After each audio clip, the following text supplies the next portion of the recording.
Hello everyone. In this video, I'm going to briefly offer my insights on this lunar eclipse. It happened here in the US tonight, and for most people in the world, it's on March 14th. Remember that eclipses really emphasize and highlight the portal nature of the lunar nodes, where past dynamics are emerging right now to be integrated and resolved, and where this present moment is sort of blossoming and offering the possibility of new directions and new experiences that will serve our ongoing evolutionary growth. We often experience an acceleration of karmic dynamics coming to a head, blossoming and moving forward and kind of opening the doors to whatever is next. It can often feel like we just have to let go and allow it. It can be very exhilarating, it can be very difficult, it can be everything. That's what eclipses are about. This eclipse is really strong. We have the South Node in Virgo, with the moon. That's the lunar eclipse. The North Node in Pisces, along with Saturn and Neptune. And just look here, Mercury is stationing retrograde as the ruler of this eclipse. Right? So Mercury is stationing retrograde, the ruler of the South Node. Of course, it's with Venus, and both Venus and Mercury are moving back into Pisces. So we want to really understand this Mercury retrograde in light of this Virgo full moon lunar eclipse. Let me start with this. This is going to be thus healing a lot of the Mercury elements, right? The Mercury Virgo dynamics are clearly being worked, and there's a lot of healing and realignment happening via Pisces and Neptune.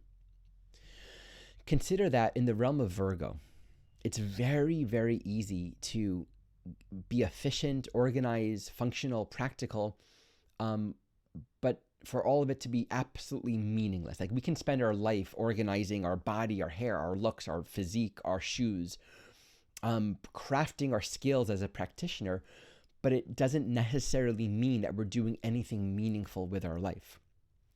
We can fall into a sort of procrastination trap with Virgo of always working on everything other than what's important. Even if we're cultivating a skill, if we're not utilizing that skill in service to others, it means nothing.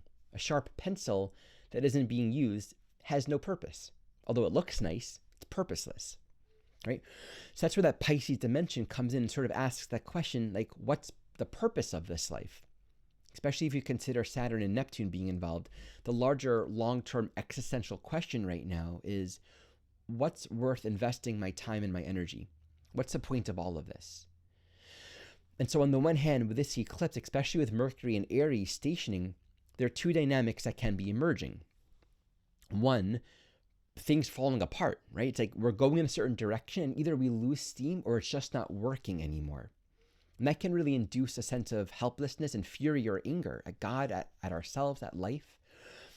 But the point is, it's really serving the intent to redirect us to what's really calling our attention. That's the other dimension. There might be projects that we've started long, long ago that are kind of coming back up right now to be initiated. So think of Mercury and Aries as this. It doesn't know what to do. It's just going to do, right? Relative to Virgo, there can be a lot of steam and energy to do and start, but it can be a lot of wasted energy, sort of efficiency and energy and leadership, but masking an underlying avoidance. Because if we were to do what we really, really care about, it would hurt too much. Doing what we love, working on the projects that we care most about, the ones we really, really care about, are often the things that we won't do because it hurts. It reveals our own internal sense of imperfection, how, oh, I'm not good enough, or I'm not going to do it right. So I'd rather not even go there. I'm going to do everything else. And that recklessness of Aries is I'm just going to go and go and go, but I don't really know what I'm doing. Right? So that can be happening, and thus we can find ourselves at this sort of dead end of it's not working anymore. So pay attention to where there are sort of these inkling sparks of conversations, ideas, information, possibilities, interactions, insights, perspectives, information that might be leading us back to perhaps what we've been avoiding for a long time. I wrote an article along with this eclipse, and you can receive this article through the description below. And as I was writing this article, I just remembered Leonard Cohen, right? Forget your perfect offering. Ring the bell that still can ring. There is a crack in everything. That's how the light gets in. And I love that. And that's such a beautiful teaching for this eclipse, and he was a great Virgo type soul also. But what I love about that teaching, that song, anthem, there is a crack in everything. That's how the light gets in. I was thinking about it. The light doesn't get in because of some kind of literal crack. It's more like the light gets in because of our forgiveness. There's a crack. I'm imperfect. You're imperfect. We're going to do our stuff, follow our calling, and it's not going to be perfect. There's going to be a crack in it. But we forgive ourselves and we let go of the false materialistic perfectionism. We open our hearts to this tenderness of we can't control and dictate meaning. We allow something greater than ourselves to work through our humble offering, our little efforts. And in that sense, that crack lets the light in because we allow the crack to be there. There's a crack, but I'm still going to ring the bell. And that bell resounds, and God's voice carries through that sound.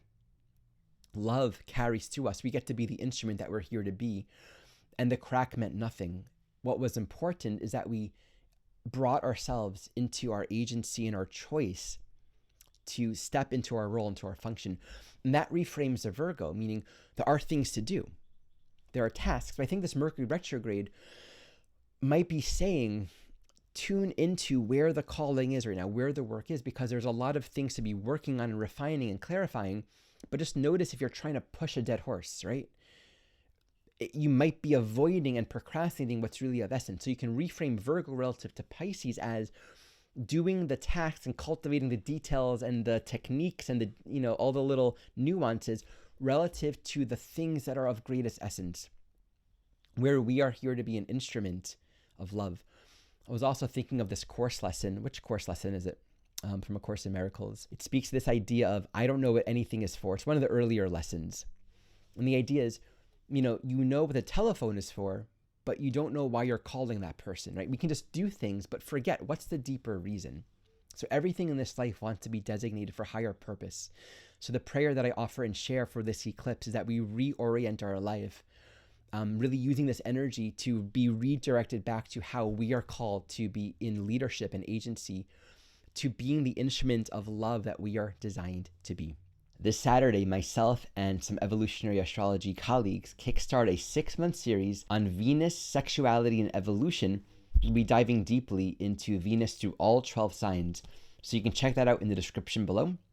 You can also find a link to learn more about my training program, which begins in less than a few weeks, as well as a link to book a reading with me. As always, thank you so much for watching.